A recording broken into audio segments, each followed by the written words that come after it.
ที่นำเสนอไปแล้วได้ที่ www.thainews.prd.go.th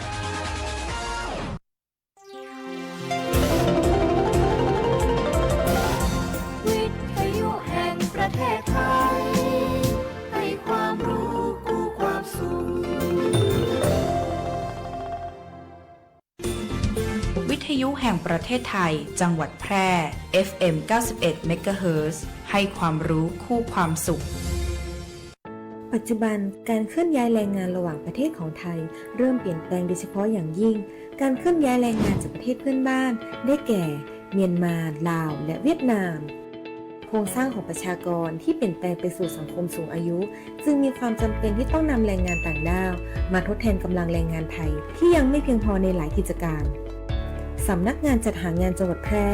เป็นหน่วยงานหลักที่ให้บริการจัดหางานแก่ประชาชนทุกกลุ่มเป้าหมายรวมถึงการควบคุมการทำงานของคนต่างด้าวซึ่งปัจจุบันได้นำระบบ e-work permit เข้ามาอำนวยความสะดวกในการให้บริการแก่นายจ้างสถานประกอบการและแรงงานต่างด้าวในกระบวนการการรับคำขอการแจ้งการทำงานของคนต่างด้าวและการผลิตใบอนุญาตการทำงานทั้งนี้สามารถรับชมวิดีทัศน์การให้บริการผ่านระบบ e-work permit ได้ที่เพจ Facebook สำนักงานจัดหางานจังหวัดแพร่หรือสอบถามรายละเอียดเพิ่มเติมผ่านแอปพลิเคชัน LINE Official S435DEAQA หมายเลขโทรศัพท์ 0545117721 หรือ 0545118807 และสายด่วนกรมการจัดหางาน 1506 กด 2 สำนักงานจัดหางานจังหวัดแพร่มุ่งให้นายจ้างและแรงงานต่างด้าวได้รับการคุ้มครองตามกฎหมายอย่างเป็นธรรมชัดเจนกับเรื่องง่ายๆที่คุณต้องรู้ประกันภัยพรบคุ้มครองค่ารักษาพยาบาลเบื้องต้นถึงผู้ขับและผู้โดยสารเมื่อเกิดอุบัติเหตุบนท้องถนนชัวร์ได้มากกว่ากับประกันภัยรถภาคสมัครใจครอบคลุมความเสียหายต่อตัวรถความรับผิดชอบต่อบุคคลภายนอกมีหลายระดับความคุ้มครองที่เลือกคือเหมาะกับคุณบ่ได้ลืม3เช็คก่อนออกเดินทางเช็คสภาพรถให้มั่นใจเช็คสภาพคนให้พร้อมและเช็ควันหมดอายุของประกันภัยทุกการขับขี่ชัดเช็คชัวร์ไปด้วยกันคปภ.คุ้มครองผู้ทำประกันภัยคุ้มครองคุณ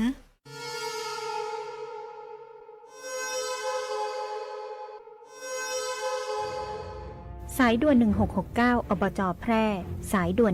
1669 อบจ.แพร่สายด่วน1669 อบจ.แพร่โทรสายด่วน1669 อบจ.แพร่จำให้ขึ้นใจนะคะเจ็บป่วยฉุกเฉินอุบัติเหตุรุนแรงในพื้นที่จังหวัดแพร่โทรสายด่วน1669ศูนย์รับแจ้งเหตุและสั่งการการแพทย์ฉุกเฉินอบจ.แพร่เราจะส่งต่อผู้ป่วยไปรักษาที่โรงพยาบาลที่อยู่ใกล้ที่สุดพร้อมให้บริการตลอด 24 ชั่วโมงฟรีไม่มีค่าใช้จ่ายใช้ระบบดิจิทัลระบุตำแหน่งอย่างแม่นยำและวิดีโอคอลประเมินอาการแนะนำ CPR ช่วยเหลือชีวิตผู้ป่วยในทันทีโทรฟรีแต่อย่าโทรเล่นเพราะมีผู้ป่วยจำนวนมากที่รอคอยความช่วยเหลืออยู่สายด่วน1669ศูนย์รับแจ้งเหตุและสั่งการการแพทย์ฉุกเฉินอบจ.แพร่ด้วยความปรารถนาดีจากองค์การบริหารส่วนจังหวัดแพร่สายดิบต้องระวังชอบกินลาบดิบก้อยสดเลือดสดหรือหมูกระทะที่ยังไม่สุกใช่ไหมระวังโรคไข้หูดับอันตรายถึงขั้นหูหนวกถาวรหรือเสียชีวิตได้เชื้อแบคทีเรียจากหมูดิบเข้าสู่ร่างกายทางการกินและบาดแผล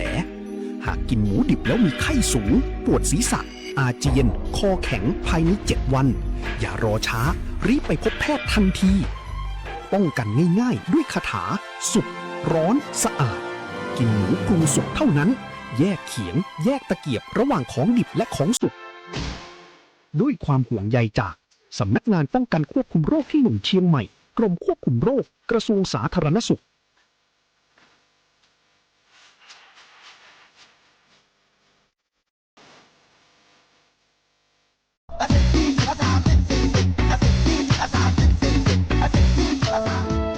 ถ้าความเร็วบนท้องถนนในชุมชนเป็นตัวเลขเหล่านี้ก็คงดีแต่ในความเป็นจริงยังมีผู้ขับขี่ใช้ความเร็วสูงและการขับรถเร็วเกินกฎหมายกำหนดยังเป็นสาเหตุหลักที่ทำให้เกิดอุบัติเหตุเดินทางถึงบ้านอย่างปลอดภัยขับขี่ด้วยความใส่ใจอย่าขับเร็วอย่าขับซิ่งขับขี่ปลอดภัยลดความเร็ว ลดอุบัติเหตุด้วยความปรารถนาดีจากกองทุนเพื่อความปลอดภัยในการใช้รถใช้ถนน และสำนักงานขนส่งจังหวัดแพร่ คุณกำลังฟัง FM 91 MHz สวท แพร่ ให้ความรู้คู่ความสุข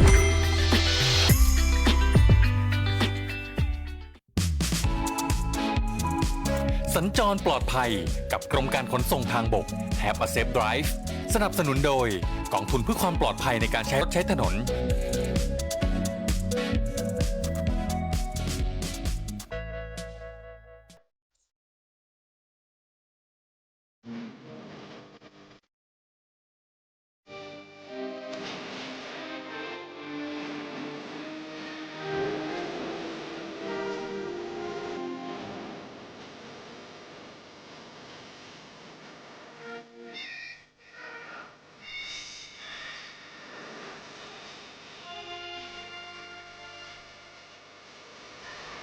หอมมาลัยที่ชายรักมาจากสาวรักมาจากสาวเล่นเอาหัวใจชายสั่นพวงมาลัยพร้อมดวงใจผูกพันต่างพยานรักกันไม่ว่าคืนหรือวันจิตรำพันถึงเธอ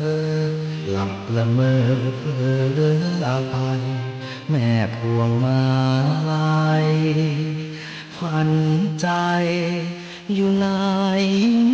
กันเล่าน้องมาลัยเก็บใจไว้ให้ชายก่อนส่วนยามพี่นอนเพียงขจรน้ำมาลัยเจ้าผู้หญิงมารินนี้จะคอยหยอกเย้าจูบมาลัยเบาเบาจะยอมให้เจ้าให้นานเล่าแสนนานดังบ้านฝันให้เป็นเพื่อนเตือนรักเราเจ้าหัวใจ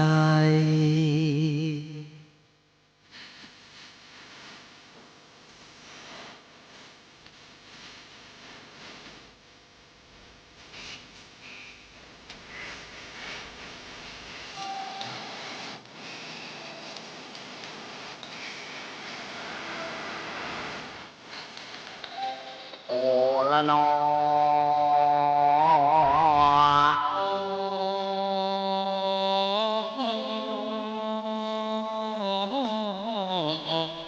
ลอยม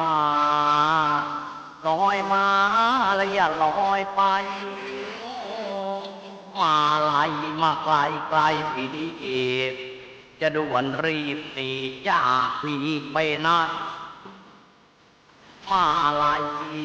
จงอย่าลวงหลอกจงรีบร้องขอพี่เสียโดยไวรักน้องดอกนางงามตั้งกลัวน้องจะช้ำตะลงทางไปเพราะเจ้า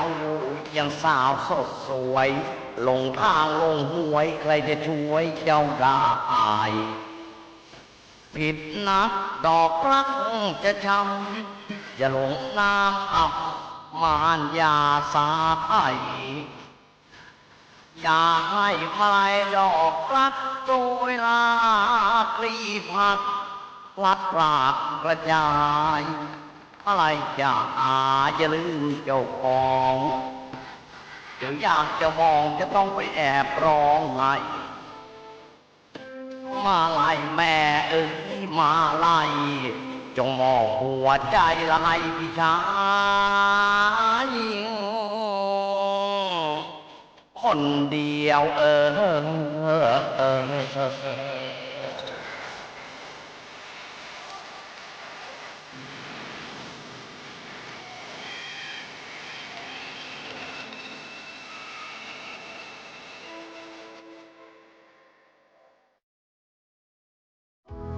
ฟังก่อนครับกับรายการสัญจรปลอดภัยกับกรมการขนส่งทางบกขับขี่ปลอดภัยใส่ใจทุกการเดินทาง สวัสดีเจ้าคุณผู้ฟังตีเคารพหักทุกท่านนะเจ้าสำหรับใน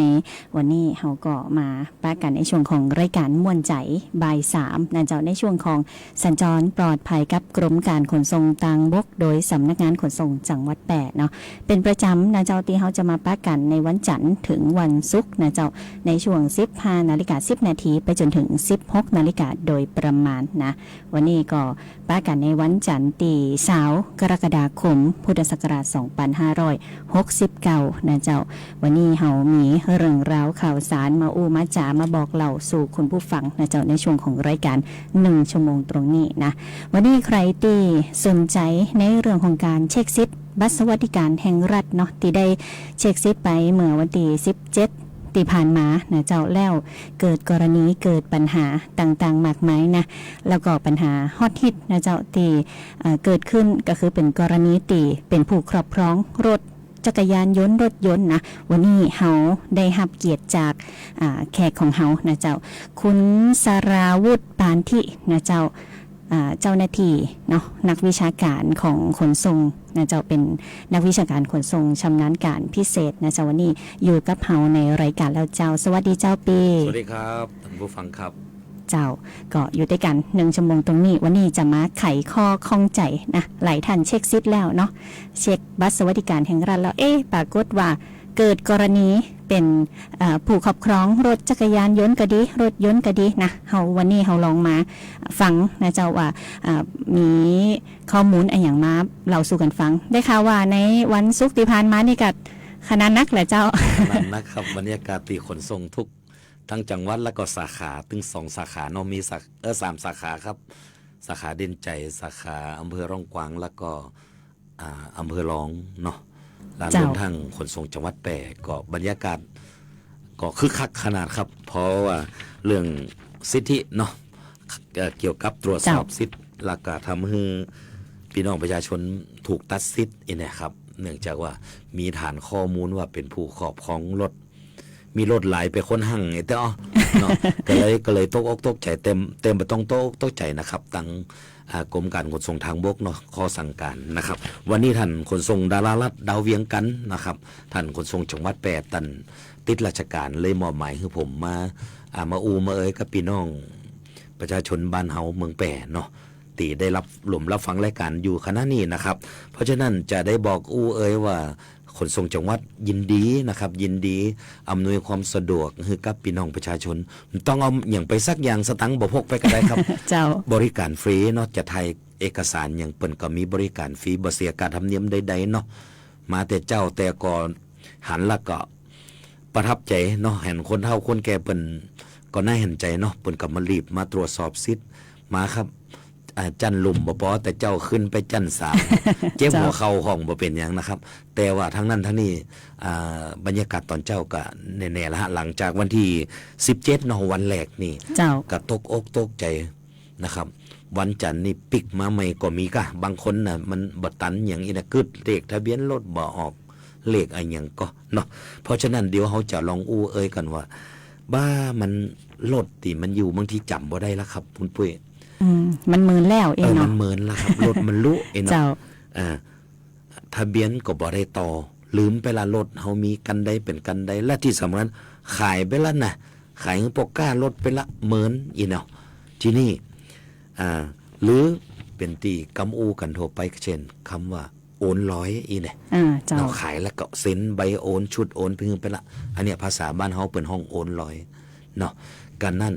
กันนี่ก็ตามครับฐานข้อมูลที่มันอยู่เนาะเฮาโอนไปบ่ได้อะแต่บ่ไป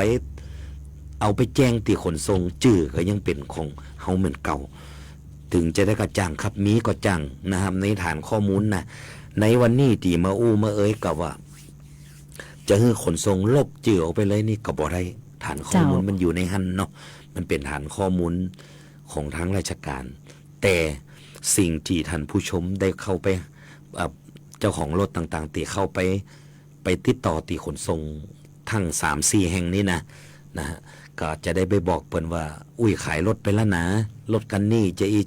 แล้วเปิ้นก็จะบันทึกข้อมูลเราติบอกกล่าวเราเนี่ยเนาะแต่เฮาไปแสดงตนเนี่ยเนาะไปบ่ไหวแต่อาจจะฝากลูกฝากหลานเอิ้นไปคล้ายๆภาษากำนี่ก็แปลว่า มอบอำนาจให้ไปนะแต่บางคนก็บ่สะดวกแต่เนาะไปตรวจสอบสิทธิ์ก็เอาบัตรประชาชนไปยื่นเนาะเปิ้นก็จะมีการบันทึกข้อเท็จจริงที่ตามคำให้การเนาะว่าได้เอาไปจะได้ผ่องเนาะและทีนี้ข้อมูลเราเนี่ยนะครับเมื่อขนส่งได้รวบรวมแมลงเนี่ยก็จะสรุปละเดี๋ยวติดตามข่าวกันละกัน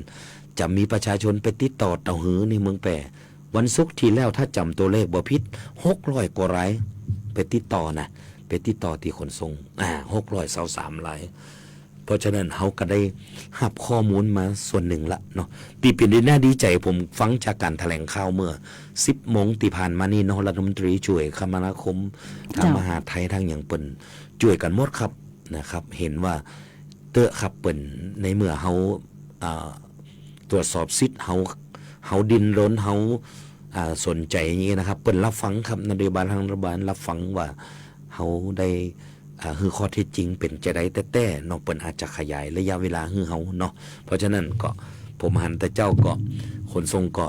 ยินดีนะยินดีมันผูกไปแหมวันนี้สักแรงๆแต่ท่านขนส่งจังหวัดท่านดารารัตน์เราเวียงกันเนี่ยเปิ้นก็บอกว่า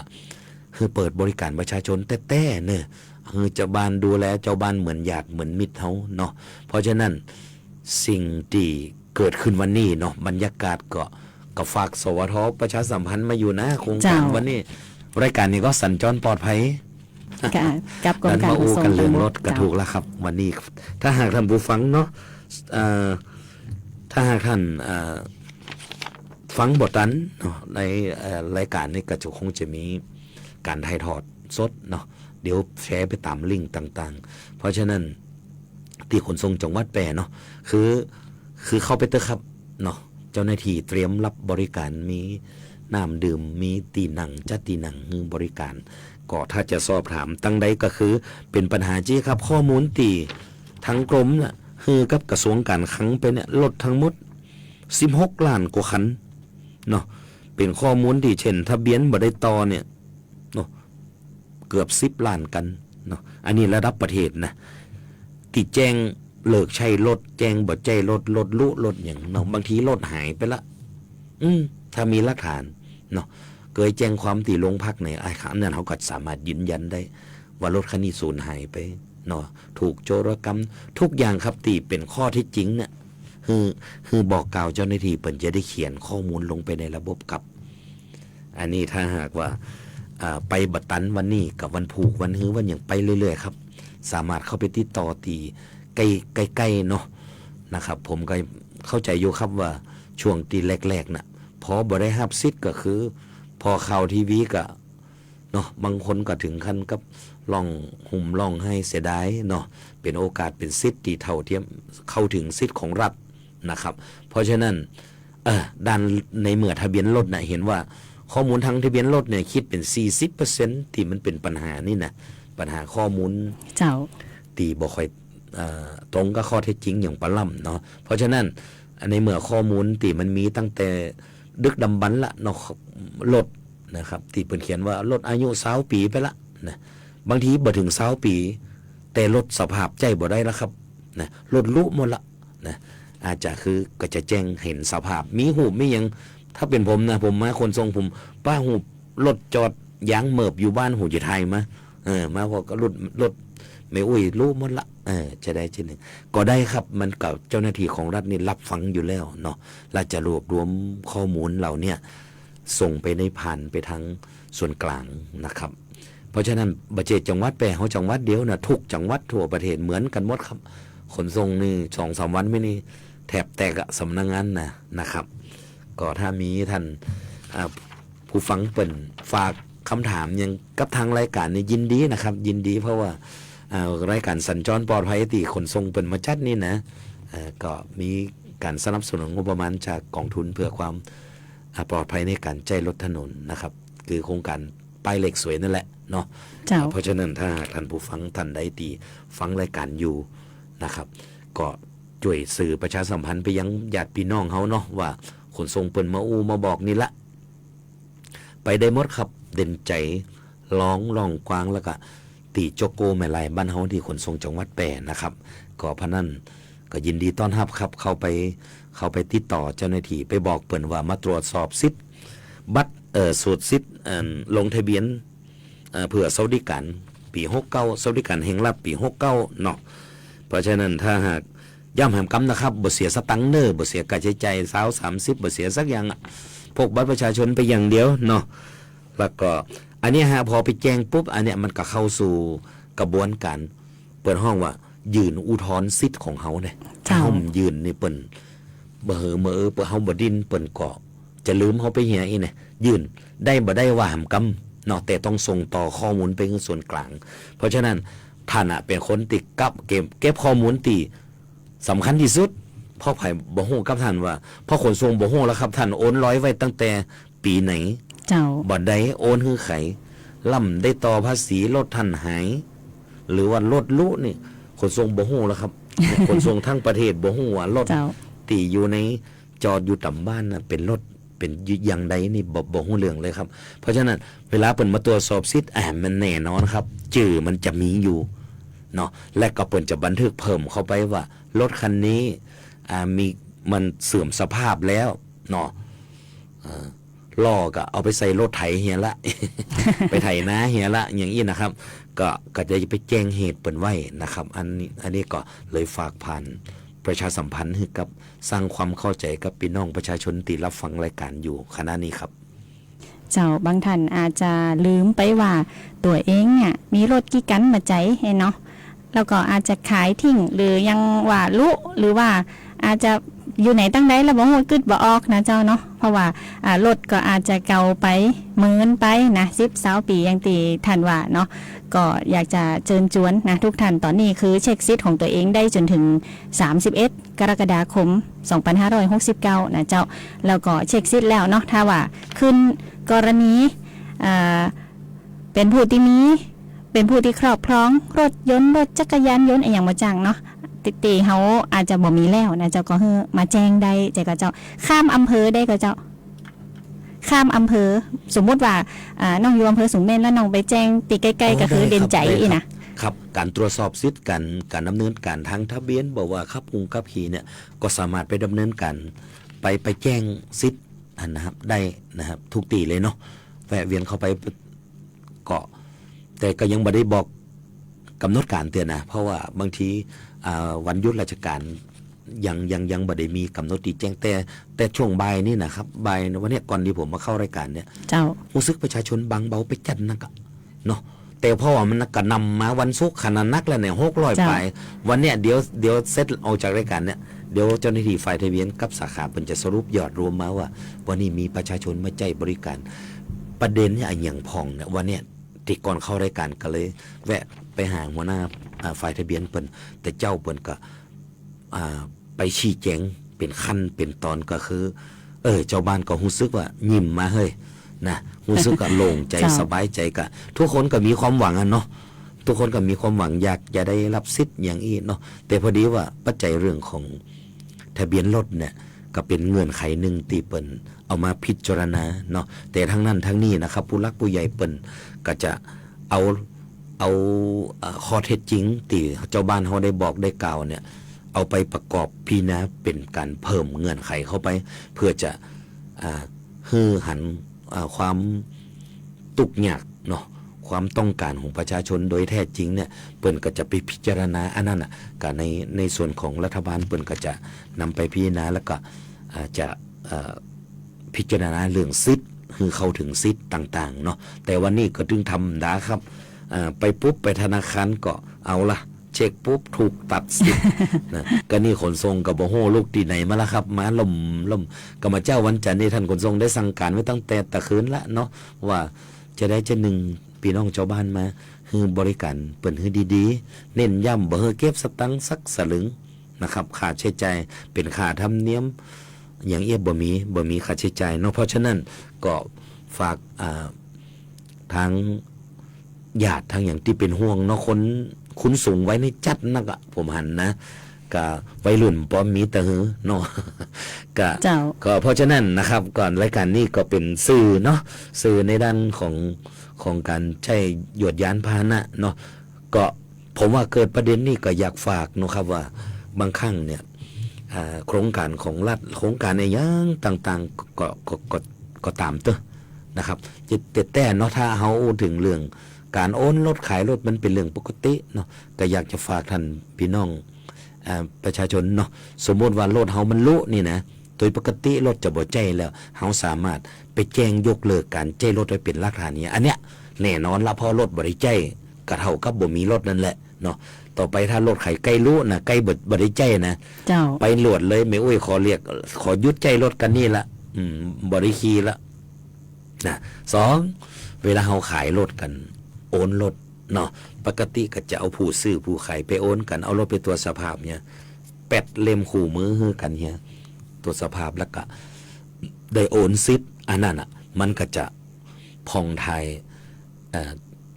การครอบครองรถเฮาเอาไปฮือเจ้าของใหม่ที่เปิ้นซื้ออันนี้การโอนกรรมสิทธิ์เนาะการทำเนียมการโอนกับบ่ใจแปลงรถเครื่องโอนกันนึงก็เสี่ยงเบิดเกิน300เนาะรถเครื่องราคา10,000ก็เสี่ยง50 บาทการทำเนียมแหม105 บาทเนาะบ่ถึง200 บาทโอนรถน่ะบ่ใช่ยากครับแต่เอารถไปตรวจสภาพเฮียเนาะแต่ก็เลยแนะนำเนาะว่าการแจ้งเลิกใจรถบ่ใจรถนะฮะบางครั้งในรถหายเนี่ยนะยกตัวอย่างรถหายมีบันทึกประจำวันที่โรงพักผ่อนกุญแจอยู่นี่เนาะหายไปไหนบ่ฮู้ขโมยขจรลักก็บ่ได้คืนรถกลุ่มเนี้ยเขาสามารถไปแจ้งยึดใจรถได้ว่ารถหายสูญหายนะขโมยขจรลักที่ไหนบ่ฮู้ตำรวจกำลังติดตามกำได้กะเพราะฉะนั้นถ้าเฮาไปแจ้งเปิ้นก็จะเหมือนว่าเฮามีรถอยู่ในการครอบครองเนาะแต่ก็สิทธินั้นในฐานข้อมูลมีอยู่แล้วครับเวลาตำรวจเปิ้นเงียบผู้ร้ายได้เปิ้นก็เฮาก็จะไปดูหลักฐานแล้วเฮาจะขอคืนรับรถคืนอันนั้นก็ได้นะครับเพราะฉะนั้นเรื่องแนะนำนอนในเรื่องของการบริการที่ขนส่งเรื่องของการแจ้งเลิกใจรถการโอนรถการอะไรอย่างทุกอย่างนะครับซึ่งเปิดบริการให้ครอบคลุมทั้งจังหวัดแปรมีถึง 3-4 แห่งนะครับหลังจากนี้ก็ผมคิดว่าพี่น้องประชาชนก็เข้าใจแล้วครับว่าอ๋อเฮาขายไปแต่เขาได้ไปโอนจื่ออะไรเป็นจื่อเฮาอยู่เพราะฉะนั้นฮือถ้อยคำตามนี้เลยครับว่ารถได้ขายฮือไผไปเนาะเมื่อใดนะหลายปีละอย่างนี้นะหรือรถยางเหมิบอยู่บ้านหั่นละบ่ได้ขี่ไปไหนจะอันนะครับก็สามารถไปแจ้งข้อมูลที่สำนักงานขนส่งจังหวัดทุกแห่งที่ได้กล่าวมาตะกี้นะครับเจ้าก็อยากจะย้ำแหมกำหนึ่งเนาะว่าบางทีเนี่ยคืออาจจะลืมนะพอเช็คซิทแล้วเนาะฟังตื่นเต้นแต่นะกึดก่อนเฮามีแต่ก็ลดกันนี่หรือว่าเมื่อก่อนสมัยเป็นบ่าวเป็นสาวพุ่นฮะเนาะมีรถแต่ว่าขายไปอาจจะลืมหรือว่ายกเครื่องไผ่ตั้งได้ก็อาจจะลืมนะลองกึดพอก่อนนะว่ามีแต่มีเล่นนะพอถ้าเฮากึดได้แล้วเนาะเฮาก็จะสามารถที่จะมาแจ้งแล้วก็เวลาเจ้าหน้าที่ถามเนาะก็จะได้ตอบได้นะเจ้าว่าเฮาเคยมีรถเนี่ยสมัย10 ปี20 ปีอะไรก็ว่าไปนะแล้วก็ยังมีจื่ออยู่ตอนเนี่ยจะต้องดำเนินการจะได้นะเจ้าแล้วถ้าผู้ที่ไปติดต่อด้วยเจ้าผู้ที่ไปติดต่อนี่ต้องเตรียมอะไรอย่างไปของเจ้าก็ตที่บอกคือเฮาต้องการความถูกต้องแม่นยำนะเนาะการยืนยันเหมือนยืนยันสิทธิ์ตัวเก่าเนี่ยคือใช้บัตรประชาชนตานะพอละเจ้าเนาะคู่มือ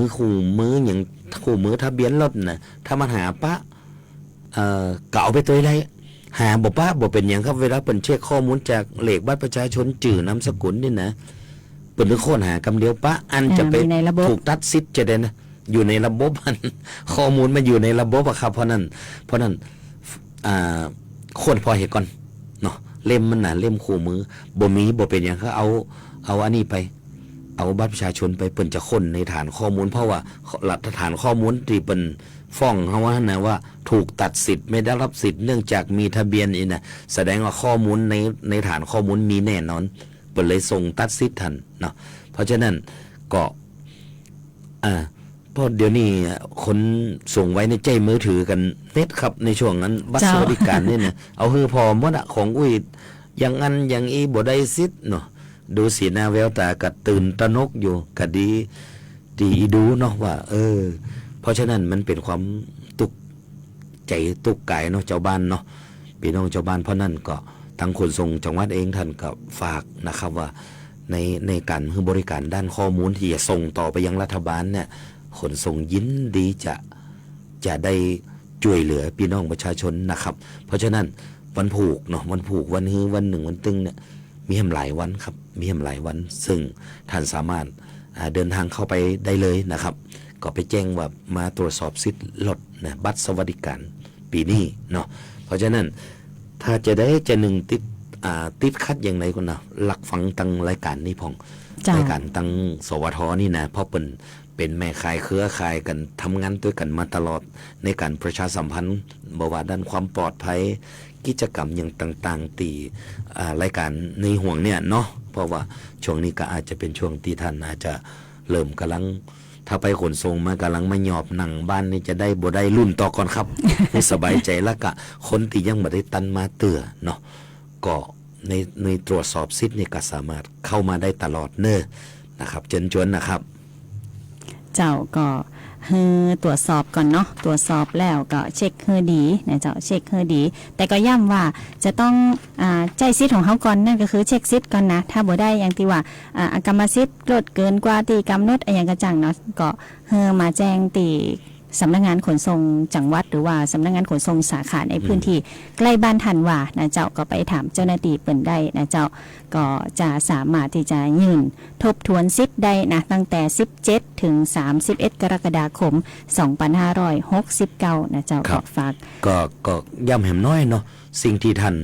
ไปตรวจสอบสิทธิ์อย่างเงี้ยไปฮือข้อมูลน่ะเท่ากับว่าท่านเป็นการเริ่ม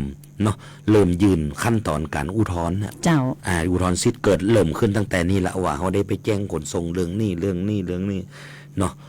แม้แต่อย่างที่ผมตะกี้ไปละเนาะยังลดอายุของรถยนต์เนี่ยอายุใช้งานเกิน20 ปีที่ผมตะกี้ครับจริงๆบ่ถึง20 ปีก็ได้เกิดรถเขาใช้งานนักเนาะเอาไปทำงานก่อสร้างทำงานอย่างตีแบกปูนใส่อย่างรถโค้งครับอย่างมันลุผุพังหมดละมันใจบ่ได้หมดสภาพบ่ใจละใจจนคุ้มละก่อน20 ปีเนี่ยอันนี้ก็หลักเกณฑ์เนี่ยก็สามารถที่จะเปิ้นจะพิจารณาปรับปรุงเงื่อนไขเพิ่มเติมเข้าไปว่าถึงแม้กำหนดไว้ต้องเกิน20แต่มันเกินแล้วมันใจบ่ได้แล้วนะมีรูปมีอย่างเอามาแสดงนะฮะยืนยันหึงถ้อยคำไปว่ารถเฮามันหมดสภาพแล้วใจบ่ได้อีนะครับอันเนี้ยมันก็เป็นเงื่อนไขที่เปิ้นกำหนดไว้แต่พอข้อมูลที่ปรากฏว่าปัญหาที่เกิดขึ้นคือจากข้อมูลรถเนี่ย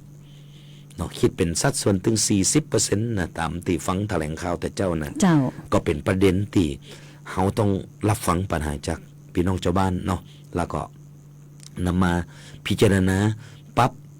หลักเกณฑ์เงื่อนไขเพิ่มเติมเข้าไปแล้วก็สิ่งเหล่านั้นนะครับก็จะเป็นการพิจารณาในคณะของทางรัฐมนตรีเปิ่นนะครับเจ้ากระทรวงเปิ่นหลายหน่วยงานครับเปิ่นบ่ได้ทิ้งประชาชนนะครับเปิ่นใส่ใจเปิ่นให้ความสำคัญเนาะซึ่งหลายๆเนาะเพราะว่าตีแล้วมาแล้วไปเนี่ยอันก็บ่เกิดเหมือนกันว่าเรื่องข้อมูลทะเบียนรถจะเป็นปัจจัยหนึ่งที่ทำให้รัฐบาลยกมาพิจารณาประกอบเนาะอันนี้ก็เป็นหลักเกณฑ์ที่เป็นกำหนดขึ้นเนาะแต่จะได้ก็ตามนะครับย้ำแหมกำอนาคตน้องบ่ใจว่าเกี่ยวกับเรื่องบัตรสวัสดิการแห่งรัฐนี่นะการบริการเรื่องของ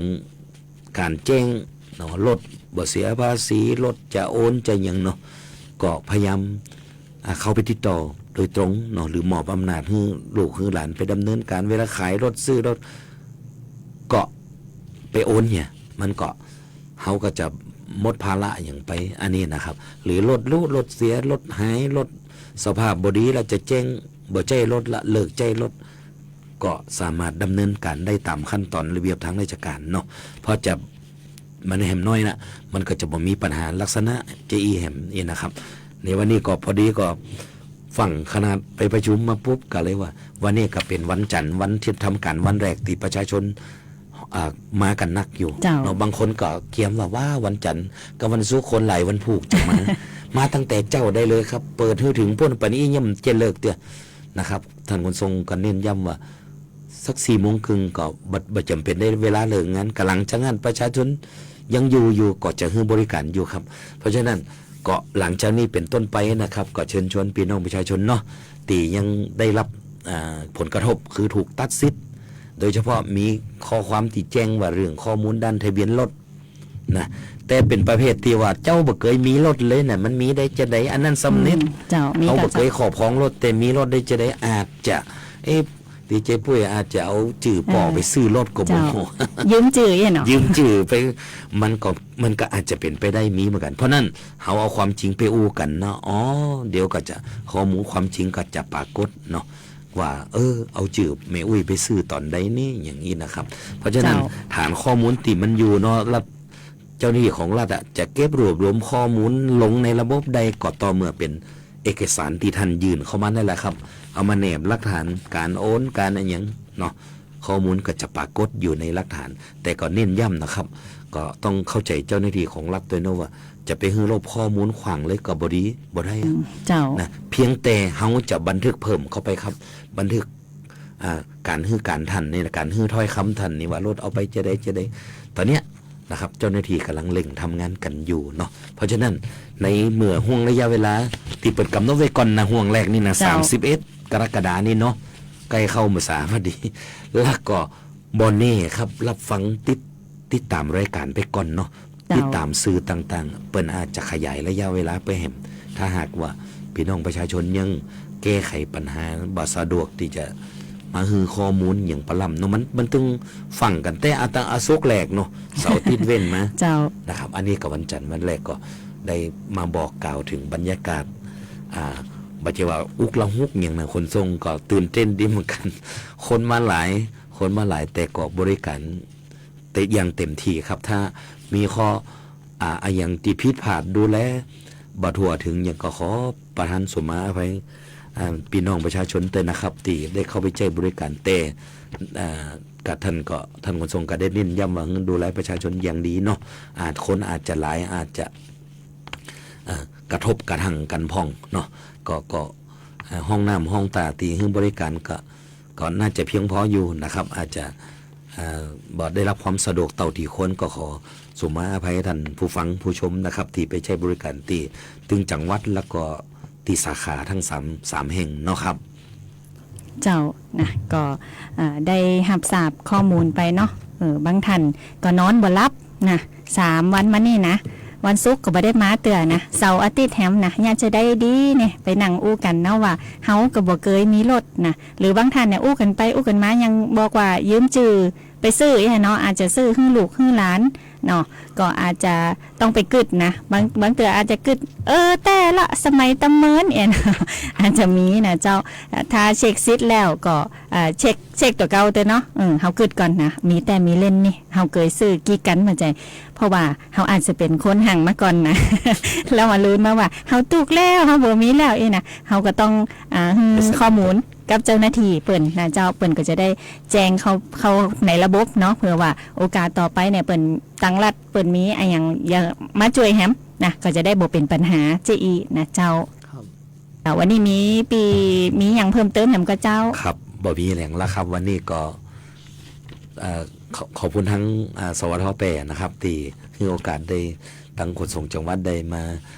ชี้แจงทำความเข้าใจประชาสัมพันธ์ให้ทั่วถึงกันเนาะเวลายังมีเหลือจัดหลายครับในโอกาสวันต่อไปเนาะถ้าเกิดว่ามีข้อมูลข่าวสารยังก็ขอฝากตั้งสวทแปช่วยเป็นกระบอกเสียง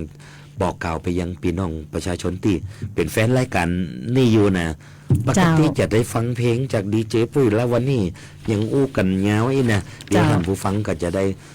ได้ฟังเพลงอย่างพ่องเนาะเจ้าก็เป็นธรรมดาที่เขาจะต้องสอดแทรกข้อมูลข่าวสารเป็นระยะนะเจ้าอันนี้ก็เป็นถือว่าเป็นเรื่องใหญ่เนาะเพราะว่าประชาชนก็จะต้องให้ความสนใจว่าเวลาเขาเช็คซิแล้วเป็นกรรมสิทธิ์จะอีขึ้นมาตรงอย่างใดแต่ว่าถ้าบ่ใจเรื่องบัตรสวัสดิการก็ไปหาขนส่งได้อยู่เนาะเจ้าบ่ว่าจะเป็นการตรวจลาการเช็คทะเบียนหรือว่าดำเนินการเกี่ยวกับรถต่างๆเนี่ยไปได้ตีสำนักงานขนส่งจังหวัดแล้วก็สำนักงานขนส่งสาขาใกล้บ้านทันได้นะเจ้า วันนี้ก็ต้องขอบคุณคุณสราวุฒิปานทินะเจ้านักวิชาการขนส่งชำนาญการพิเศษติเอาข้อมูลข่าวสารมาเฮอเดี๋ยวโอกาสต่อไปก็อาจจะได้เชิญมาห่วมแหมเนาะถ้าว่าอาจจะมีหลังจากนี้อาจจะมีหลายกรณีเนาะเดี๋ยวก็จะได้มาชี้แจงกันเป็นรอบๆไปนะเจ้าวันนี้ขอบคุณทุกท่านที่ติดตามกันตัวนะเจ้าเดี๋ยวเฮาก็จะได้ส่งท้ายผลงานเพลงมวลๆให้ท่านนะได้รับฟังกันนะเจ้าแล้วก็สอดแทรกข้อมูลข่าวสารกันไปนะวันนี้เฮาสองคนลาคุณผู้ฟังไปก่อนนะเจ้าจกดีมีความสุขทุกท่านสวัสดีเจ้าสวัสดีครับ เราเห็นคนขับรถผิดกฎจราจรเห็นอุบัติเหตุจากความประมาทถ้ายังมองผ่านคงไม่มีเรื่องดีเกิดขึ้นอีกต่อไปมาสร้างเส้นทางสุขเพื่อความปลอดภัยขับขี่มีวินัยไม่ประมาทเห็นแก่เพื่อนร่วมทางส่งความคิดบวกและส่งต่อน้ำใจสร้างความสุขทุกเส้นทางให้ปลอดภัยเพื่อเราทุกคนขับขี่ปลอดภัยใส่ใจทุกการเดินทางกรมการขนส่งทางบกและกองทุนเพื่อความปลอดภัยในการใช้รถใช้ถนน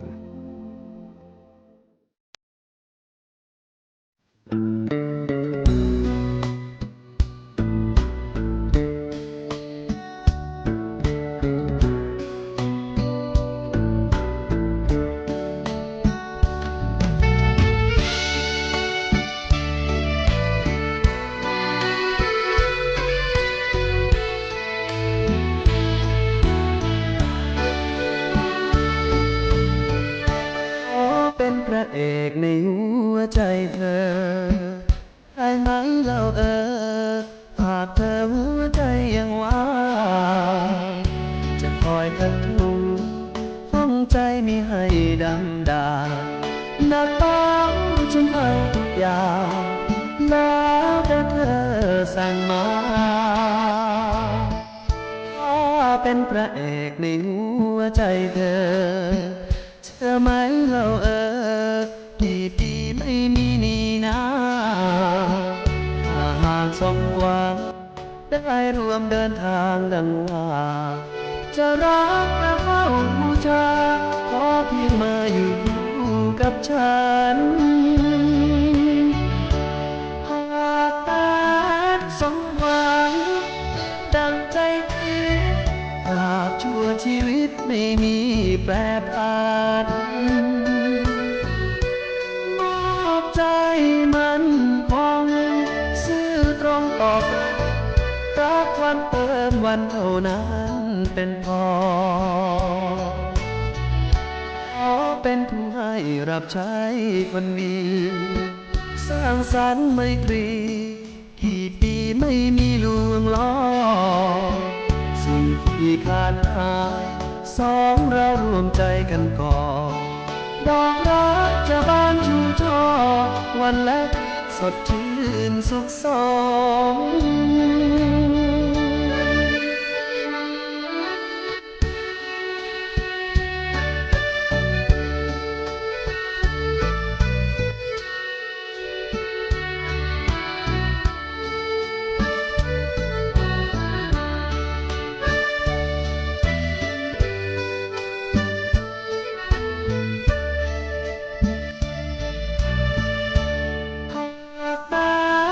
สมหวัง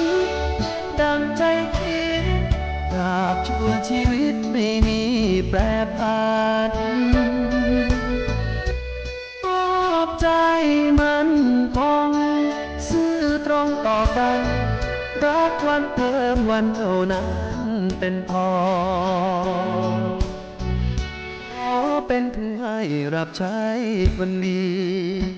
สร้างสรรค์ไมตรีกี่ปีไม่มีลวงล้อสิ่งที่ขาดหายสองเรารวมใจกันก่อดอกรักจะบานชูช่อวันและสดชื่นสุขสม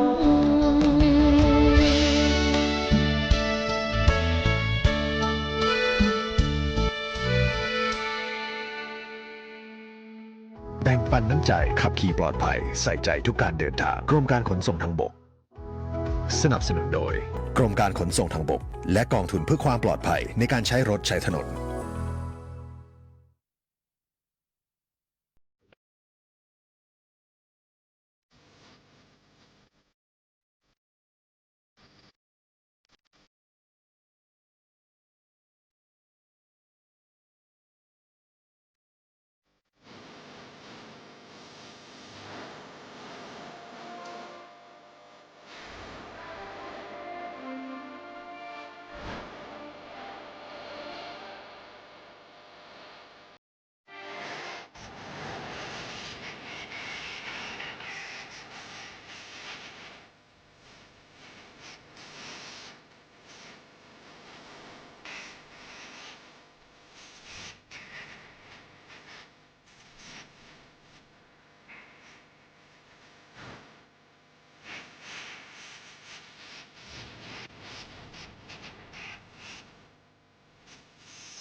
ความสุขสร้างได้จากการแบ่งปันในแต่ละวันช่วงเวลาเดินทางบนท้องถนนผู้คนออกเดินทางไปทำงานไปเรียนหรือเดินทางไปยังจุดหมายต่างๆในช่วงเวลาของการเดินทางด้วยการขนส่งสาธารณะช่วงที่เร่งเวลาที่รีบเราจะไม่เร่งตามเวลาแบ่งปันรอยยิ้มแบ่งปันน้ำใจให้กับเพื่อนร่วมทางเริ่มต้นง่ายๆได้ที่ตัวเราไม่ว่าจะเดินทางด้วยรถแท็กซี่รอก่อนได้ขึ้นก่อนรถเมล์โดยสารสาธารณะไม่แซงไม่เบียดกันขึ้นรถแบ่งปันที่นั่งให้ผู้พิการเด็กคนชรารถจักรยานยนต์สวมหมวกกันน็อกล็อกทุกครั้งไม่ว่าจะแบ่งปันด้วยวิธีใดความสุขก็เกิดขึ้นได้ทุกการเดินทางด้วยรถสาธารณะขับขี่ปลอดภัยใส่ใจทุกการเดินทางสนับสนุนโดยกองทุนเพื่อความปลอดภัยในการใช้รถใช้ถนนกรมการขนส่งทางบกกระทรวงคมนาคม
คืน